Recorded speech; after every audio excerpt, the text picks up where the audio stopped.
Winning twice with the Patriots in a 3-year span, he was part of the 28-3 comeback, Super Bowl 51, helped the Pats win again in Super Bowl 53, and Kyle had the best individual season of his career in 2024. 12.5 sacks, a career high, the 4th most in the NFL, leading to his first Pro Bowl. It was fun to see you there as well.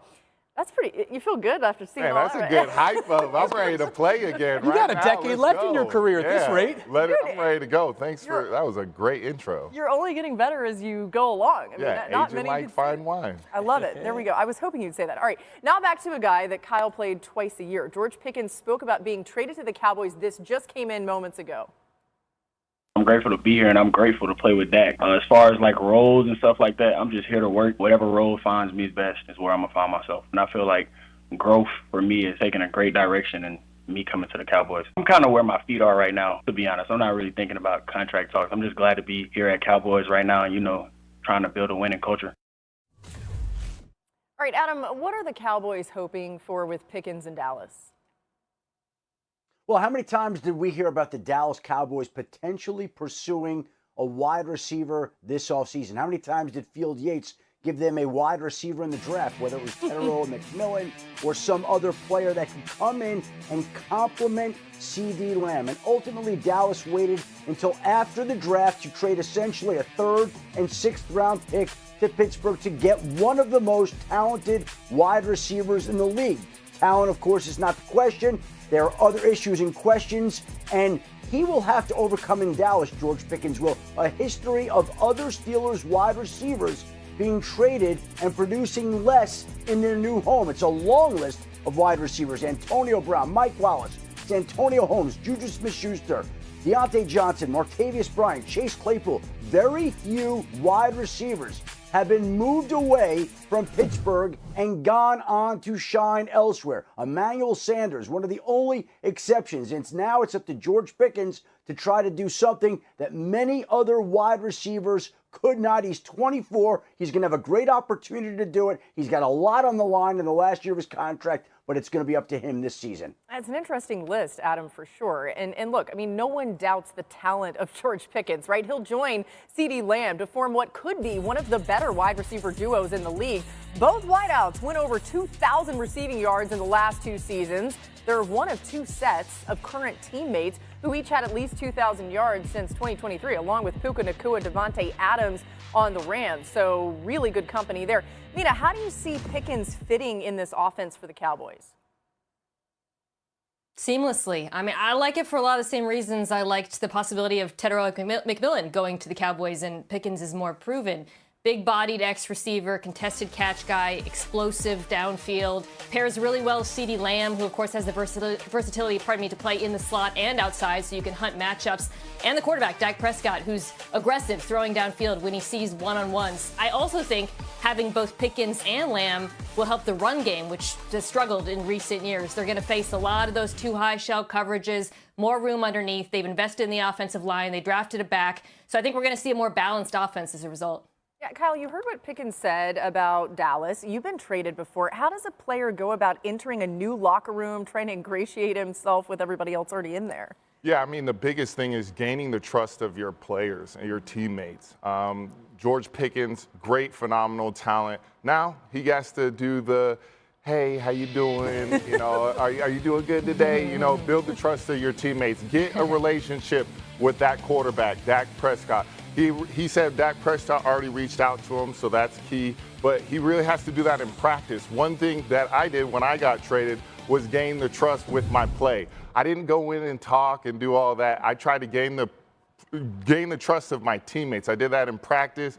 The first day, thanks Jimmy G, I picked him off, and that was kind of the start of my trust with the teammates and the coaches. So George Pickens, please gain the trust of your teammates, and then the rest, you're good at what you do. Just make plays. So can the Cowboys trade for Jimmy G from the Rams, late round pick, just to get the George Pickens confidence sky high? So on paper, we've talked about this now. So the cost was moderate in terms of the draft compensation, right? Essentially a 3rd and a 5th next year. On top of that, George Pickens is going to make less than $4 million next season for a guy who's already got a 1,000-yard season on his ledger. That is basically pennies in NFL wide receiver money. On top of that, Mina talks about the fit. It's a quarterback who's unafraid to be aggressive. He'll be the number 2. He'll take pressure off of CeeDee Lamb. All of these things seem great, right?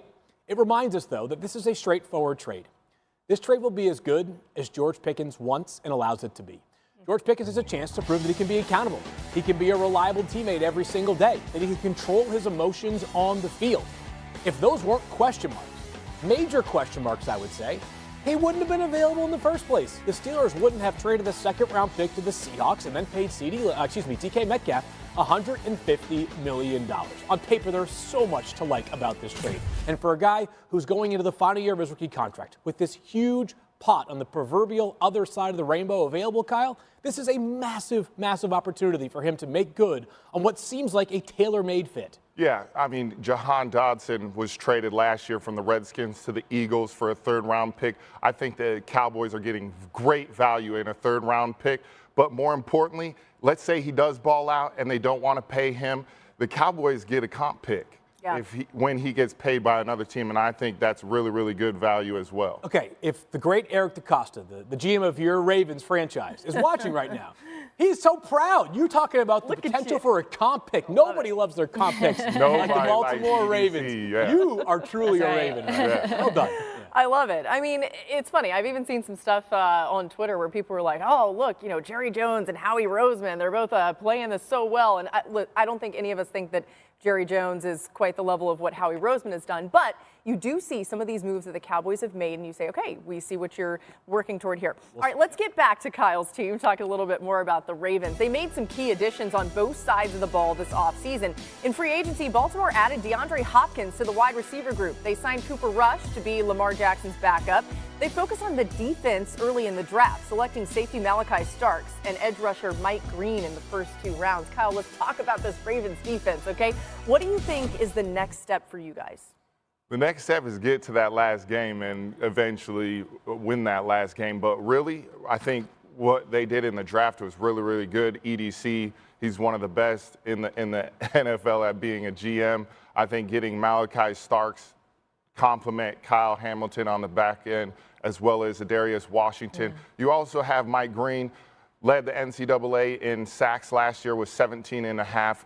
An amazing talent he is. Fell all the way to the second round where we picked him up. We didn't have any glaring needs, so being able to draft those guys to develop them, be around other good players within the Ravens defense. And then Zach Orr, that second year for him, being comfortable as the DC, taking that next step. We're excited to take that next step and just coming together, buying into that Ravens defense. We had a year that we didn't want to have last year. I think we're ready to get back to where it's always been at the top. Yeah, I'm glad that you mentioned Zach Orr, Kyle, because that's someone I'm really interested in seeing how he continues growing, because I thought in the second half of the season, down the stretch, you really saw his development as a play caller. We all remember the first half of the season, there was struggles on defense on the back end, not where Kyle plays. And then mid-season, he made a lot of adjustments, including moving Kyle Hamilton, you talked about, to the post. Darius Washington becomes a starter, and suddenly